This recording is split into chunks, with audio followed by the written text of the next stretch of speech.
LDF സർക്കാരിന്റെ ഭരണ തുടർച്ചയുണ്ടാകുമെന്ന് M Swaraj. Nilambur മണ്ഡലത്തിൽ മാങ്കൂത്ത് JLP സ്കൂളിലെ ബൂത്തിൽ വോട്ട് രേഖപ്പെടുത്തിയ ശേഷമാണ് CPM സംസ്ഥാന സെക്രട്ടേറിയറ്റ് അംഗം എം സ്വരാജിന്റെ പ്രതികരണം.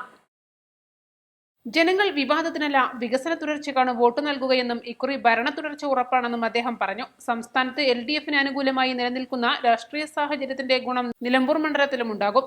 LDF നിലമ്പൂരിൽ മത്സരിപ്പിക്കുന്ന പൊതുസ്വതന്ത്ര സ്ഥാനാർത്ഥിയായ യു ഷറഫ് അലി വിജയിക്കുമെന്നും അദ്ദേഹം പറഞ്ഞു. നല്ല പ്രതീക്ഷയാണ്, മികച്ച വിജയം നേടും കേരളത്തിൽ എല്ലായിടത്തും. തീർച്ചയായും കേരളത്തിലെ ജനങ്ങൾ ഇപ്പോഴത്തെ ഒരു വികസനക്ഷേമ പ്രവർത്തനങ്ങൾ തുടരണമെന്നാണ് ആഗ്രഹിക്കുക. അത് ഈ തെരഞ്ഞെടുപ്പിൽ പ്രതിഫലിക്കുന്നതാണ് കുറച്ച് പ്രതീക്ഷിക്കുന്നത്. തീർച്ചയായും ഓക്കെ. അല്ല, വിവാദങ്ങൾ ഇപ്പോൾ എനിക്കറിഞ്ഞൂടാ. മറ്റേ ജനങ്ങൾ വിവാദങ്ങൾ താല്പര്യമെടുക്കും. ഇന്നിപ്പോൾ കേൾക്കുന്ന പുതിയൊരു രാഷ്ട്രീയ പാർട്ടി രൂപീകരിക്കാൻ പോകുന്നു എന്നാണ് അല്ലേ? അങ്ങനെയല്ലേ വാർത്ത? അതാണ്, അങ്ങനെയാണ് കേട്ടത്. അപ്പോൾ അതെല്ലാം തെരഞ്ഞെടുപ്പിൽ UDFനെയാണ് ബാധിക്കുക, ദോഷകരമായിട്ട് ബാധിക്കുക. അതിലേക്കൊന്നും ഞാനിപ്പോൾ കടക്കുന്നില്ല. ജനങ്ങൾക്ക് താല്പര്യം വിവാദങ്ങളല്ല, വികസനവും ക്ഷേമവുമാണ്. അത് ഉറപ്പുവരുത്തുന്നതാണ് LDFന്റെ ജനങ്ങൾ പിന്തുണയ്ക്കാനുള്ള കാരണം.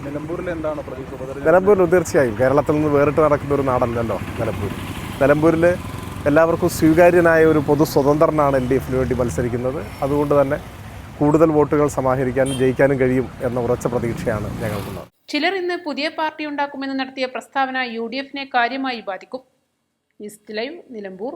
വെഡിംഗ് ആഭരണങ്ങൾ, ലൈറ്റ് വെയ്റ്റ് ഡെയിലി വെയർ ആഭരണങ്ങൾ, ഡയമണ്ട് ആഭരണങ്ങൾ എന്നിവ ഏറ്റവും കുറഞ്ഞ പണിക്കൂലിയിൽ നിങ്ങൾക്ക് സ്വന്തമാക്കാം. Haya gold and diamonds, Bandur and Elankur.